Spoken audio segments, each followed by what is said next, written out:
தேவதர்ஷி மேம்லாம் வீட்டுக்கே போயிட்டாங்க. ஆடுறத பார்த்துட்டு போங்க. என்ன இப்படியே ஒரு மாதிரி மனசாட்சியில போறேன். ஹாய் சுதார் கோபி, நல்லா இருக்கீங்களா? Super super, love you love you.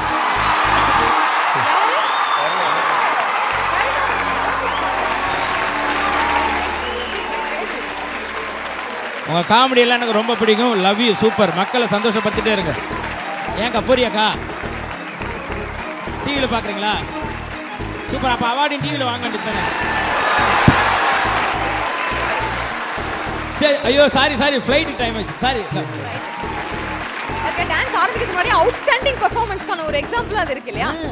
ஆனா ஆரம்பிக்கிறதுக்கு முன்னாடியே 3 பேர் அனுப்புறீங்கன்னா ஆடிட்டீங்கன்னா தெரிச்சிடுவோம். ரெகுலராக ஆர்ஜே பாலாஜி அண்ணன் பாட்டு நான் கேட்டுருப்பேன் வீட்டில் விஷயத்தில். அந்த பாட்டு தான் கேட்டுகிட்டே இருப்பேன். ஓகே. அந்த லைன் டக்குன்னு வர மாட்டேங்குது. அந்த லைன் ஆனால் ரெகுலராக கேட்டுகிட்டே இருப்பீங்க.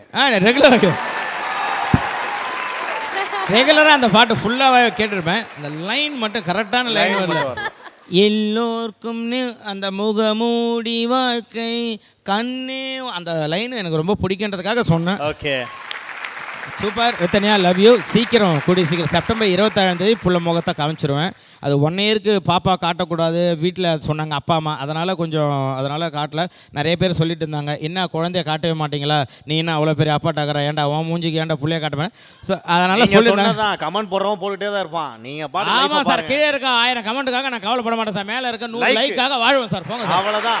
ரித்தன்யா பிறந்ததுக்கப்புறம் என் ஒய்ஃப் மேலே தான் எனக்கு ரெஸ்பெக்ட் அதிகமாக வந்துச்சு. ஒய்ஃப் வந்து ஹாஸ்பிட்டலில் இருந்தப்போ நான் கூட உள்ளே இருந்தேன், ஆப்ரேஷன் தேட்டரில் இருந்தேன். உள்ளே அந்த கஷ்டத்தை பார்க்குறப்ப ஒரு பெண் வந்து தான் உயிர் போகும்னு தெரிஞ்சு இன்னொரு உயிரை பெற்று எடுக்கிறதுலாம் ஒரு பெண்களால் மட்டும்தான் முடியும். அது என் பொண்ணு பிறந்ததுக்கப்புறம் தான் எனக்கு தெரிஞ்சுது, ஓ இவ்வளோ வலி இருக்குது, இவ்வளோ வலியை தாண்டி நம்மளை கஷ்டப்பட்டு இவ்வளோ தூரம் அம்மா வளர்க்குறாங்கன்னா. எல்லாருக்கும் சொல்கிறது தான், நம்ம நல்லா இருக்குன்னு நினைக்கிறது அப்பா அம்மா மட்டும்தான். யாரும் தயவு செய்து அவங்கள விட்டுறாதீங்க. ஏன்னா பொறாமப்பட தான் பிள்ளை எப்படி இருந்தாலும் அவங்களுக்கு அவங்க தான் ஹீரோ. அதனால் அப்பா அம்மா மட்டும் என்றைக்கும் விட்டுறாதீங்க. அவங்க கண்ணிலேருந்து தண்ணி வர வச்சிடாதீங்க. அவ்வளோதான் சொல்லுவேன். அது இல்லாமல் இப்போ தான் பிரசவம் ஒன்று பார்த்துட்டு வந்திருக்கேன். என்னோட ஹிக்கிமோஸ் பார்த்துருப்பீங்க போஸ்டர்லாம். என் புள்ள 4 குட்டி போட்டிருக்கா. இப்போ தான் பிரசவம் பார்த்துட்டு வரேன். ஓகே. 4 குட்டி போட்டாமா?